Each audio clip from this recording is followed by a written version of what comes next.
हम अक्सर polycystic ovary syndrome यानी पीसीओएस के बारे में सुनते हैं, है ना?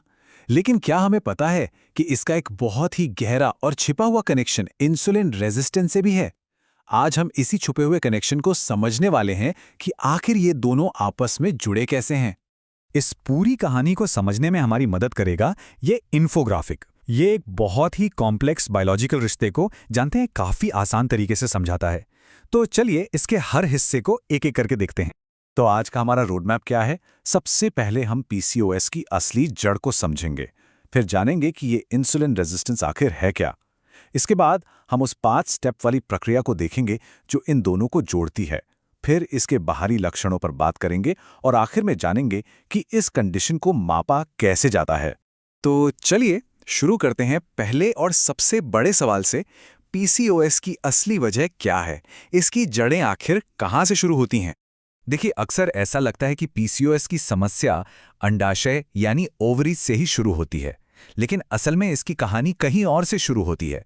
इसका सीधा कनेक्शन इस बात से है कि हमारा शरीर चीनी यानी ग्लूकोज को एनर्जी में कैसे बदलता है।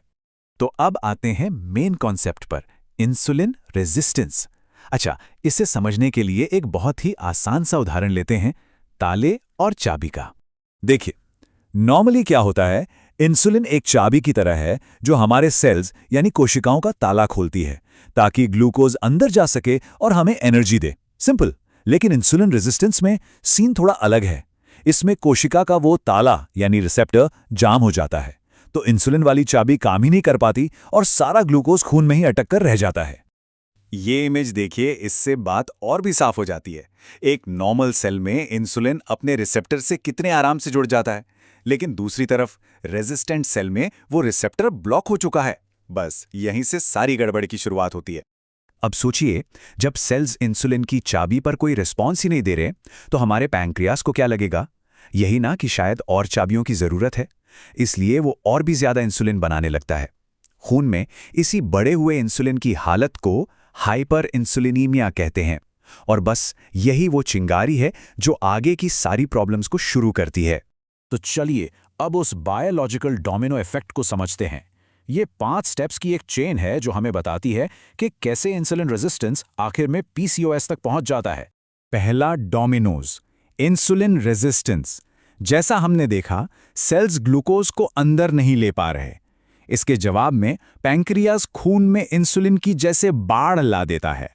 दूसरा डोमिनो गिरता है, हाइपर इंसुलिनेमिया। खून में इंसुलिन का यह बढ़ा हुआ लेवल अब शरीर के दूसरे हिस्सों को सिग्नल भेजना शुरू कर देता है, खासकर ओवरीज और एड्रिनल ग्लैंड्स को। इससे ये ग्लैंड्स ओवर स्टिमुलेट हो जाते हैं। अब तीसरा स्टेप क्या है? Extra androgen production. इन ओवर स्टिमुलेटेड ग्लैंड्स का नतीजा ये होता है कि ये ज्यादा एंड्रोजन्स बनाने लगते हैं। एंड्रोजन्स क्या हैं? ये मेल हार्मोन्स होते हैं, जैसे टेस्टोस्टेरोन। महिलाओं में इनकी थोड़ी मात्रा तो नॉर्मल है, पर यहां इनका लेवल काफी बढ़ जाता है। चौथा डोमिनो, ओव्यूलेशन में रुकावट। खून में इन बढ़े हुए एंड्रोजन्स की वजह से शरीर का पूरा हार्मोनल बैलेंस ही बिगड़ जाता है, और इसका सीधा असर ओव्यूलेशन की प्रक्रिया पर पड़ता है। जो एग फॉलिकल्स होते हैं वो ठीक से बड़े नहीं हो पाते और ओवरी से रिलीज ही नहीं हो पाते। और पांचवां और आखिरी स्टेप, पीसीओएस। जब ओव्यूलेशन रुक जाता है तो ओवरीज पर छोटे छोटे सिस्ट बनने लगते हैं। साथ ही हार्मोनल गड़बड़ी की वजह से पीरियड्स इर्रेगुलर हो जाते हैं और दूसरे लक्षण भी दिखने लगते हैं। इसी पूरी कंडीशन को हम पॉलीसिस्टिक ओवरी सिंड्रोम या पीसीओएस कहते हैं। तो ये तो थी शरीर के अंदर की पूरी कहानी, पर सवाल ये है कि ये अंदरूनी गड़बड़ी शरीर के बाहर कैसे दिखाई देती है? इसके बाहरी लक्षण और संकेत क्या-क्या हैं? पॉलीसिस्टिक ओवरीज के अलावा कुछ और भी साफ संकेत हैं, जैसे स्किन पर डार्क पैचेस जिन्हें एक्ैंथोसिस निग्रिकन्स कहते हैं। ये इंसुलिन रेजिस्टेंस का एक बड़ा साइन है। इसके अलावा बढ़े हुए एंड्रोजन्स की वजह से एक्ने और शरीर पर ज्यादा बाल उगने की समस्या भी हो सकती है। और हाँ, ये सब मिलकर टाइप 2 डायबिटीज का खतरा भी बढ़ा देते हैं। ठीक है, तो अब हम इस पूरी प्रक्रिया और इसके लक्षणों को तो समझ गए हैं, पर सवाल ये उठता है कि इसे मेडिकली मापा कैसे जाता है? कौन से टेस्ट हैं जो इसकी सही तस्वीर दिखा सकते हैं? इस कंडीशन को मापने के लिए कुछ बहुत जरूरी मार्कर होते हैं, जैसे फास्टिंग इंसुलिन, होमा IR score, fasting blood glucose और HbA1c। यहाँ इस टेबल में देखिए, आप साफ साफ देख सकते हैं कि नॉर्मल रेंज के मुकाबले प्री डायबिटीज या इंसुलिन रेजिस्टेंस की रेंज कितनी अलग होती है।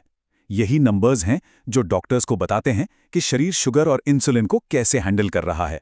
तो ये सब जानने के बाद एक सवाल दिमाग में आता है, क्या अपने शरीर के अंदर चल रही इन प्रक्रियाओं को समझना ही अपनी सेहत को अपने हाथ में लेने का पहला और सबसे जरूरी कदम है? इस पर सोचने के लिए आपको छोड़ते हैं।